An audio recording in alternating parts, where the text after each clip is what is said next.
Hello guys, I hope you all are doing great.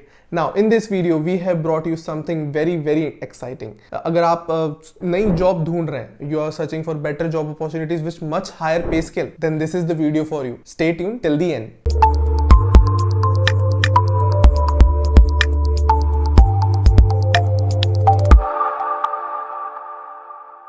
So today we are going to discuss about Europe's richest country. Yes, Europe's richest country is Luxembourg.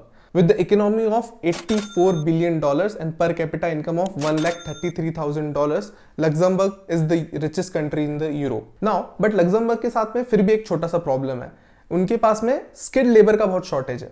तो what they are doing, they are inviting foreign workers to work in their country. इसलिए Luxembourg में बहुत सारी tons of job opportunity अभी available है. With this advantage Luxembourg के पास में बहुत से अलग भी एडवांटेजेस हैं. जैसे अगर आप लग्जमबर्ग में वीजा परमिट के लिए अप्लाई करते हैं तो आपको इंग्लिश टेस्ट नहीं देना पड़ता. सेकेंड थिंग, अगर आप लग्जमबर्ग आते हैं तो यहाँ पे आपके स्पाउस को, यानी जो आपके पास डिपेंडेंट स्पाउस है, उसे ओपन वर्क परमिट मिल जाता है, plus free education for children, plus free transportation. ऐसी बहुत सारी एडवांटेजेस लग्जमबर्ग में है. As per the latest reports, Luxembourg में बहुत सारी फील्ड्स है जहां पे बहुत सारी जॉब अपॉर्चुनिटीज अवेलेबल है. The main categories are financial services, information and technology, health care, engineering and manufacturing, retail and warehousing. और अलग अलग एरियाज हैं जहां पे आप जॉब्स के लिए ट्राई कर सकते हैं in the blue collar sector and in the white collar sector also. So now let's discuss about the types of work permits in Luxembourg. Luxembourg में भी वही 4 टाइप्स के वर्क परमिट्स होते हैं जैसे मेनली हर यूरोपियन कंट्री में होते हैं. First is type C, which is short term visa, जो 90 डेज के लिए इशू किया जाता है सिर्फ. सेकेंड इज टाइप डी, जो हमारे लिए मेजर वर्क परमिट वीजा होता है. इसमें आप जब 3 महीने से ज्यादा के लिए लग्जमबर्ग में रुकेंगे तब आपको इस चीज के लिए अप्लाई करना जरूरी होता है.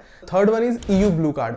ईयू ब्लू कार्ड उन लोगों को दिया जाता है जो स्पेशलिस्ट होते हैं, अपनी जॉब में हायर डिग्रीज अचीव करके आते हैं. उन लोगों को ईयू ब्लू कार्ड दिया जाता है और ये लोग भी अगर 3 महीने से ज्यादा स्टे कर रहे हैं कंट्री में तो उन लोगों को भी इसी वीजा के अंडर अप्लाई करना पड़ता है. And the third one is seasonal work permit. Seasonal work permit जब पर्टिकुलर सीजन के लिए काम करने के लिए आते हैं अराउंड 6 to 9 मंथ्स, तो आपको ये इस वीजा के लिए अप्लाई करना होता है. और VFS charges around visa application charges कुछ 70 to 80 यूरोज होते हैं. डिपेंड करता है VFS से क्या सर्विसेज ले रहे हैं और आपका कॉन्सुलेट कौन सा है उस पर.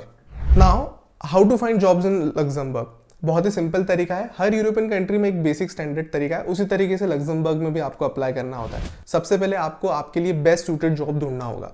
When you find that job, आपको उसके लिए अप्लाई करना होगा. You have to crack the interview. एक बार आपका इंटरव्यू क्रैक हो जाए, समटाइम्स किसी जॉब में तो इंटरव्यू भी नहीं लिया जाता, आपकी प्रोफाइल बेसिस पे आपको असिस्ट कर लिया जाता है. एक बार आपका जॉब एक्सेप्टेंस लेटर या फिर ऑफर लेटर आपके पास आ गया तो you have to directly apply for the visa according to your type, कि आप किस टाइप में लाई करते हैं, वेदर इन टाइप डी और EU वर्क परमिट. उस हिसाब से आपको सिर्फ अप्लाई करना होता है. सम केसेस में आपको TRC अप्लाई करना पड़ सकता है आफ्टर अराइवल. मतलब जब एक बार लग्जमबर्ग पहुंच जाते हैं उसके बाद 3 महीने के अंदर आपको TRC के लिए अप्लाई करना होता है. और कुछ केसेस में आपका एम्प्लॉयर ही आपको TRC अप्लाई करके दे देता है. Now let's talk about the average salaries in Luxembourg. Now सबसे अच्छा पार्ट लग्जमबर्ग में अगर आप वर्क परमिट के लिए अप्लाई करना चाहते हैं तो main point is the salaries, because Luxembourg में सैलरीज पूरे यूरोप के मुकाबले 1.5% ज्यादा है. तो अगर आप लग्जमबर्ग में अप्लाई कर रहे हैं जॉब्स के लिए तो you will have the higher pay scale rather जो पूरे यूरोप में उसके अकॉर्डिंग.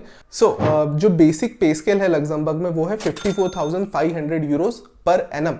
मतलब हर साल के लिए आपको इतने यूरोज मिलेंगे and which is equivalent to around 50 lakh rupees. So I hope all of this information will be beneficial for you.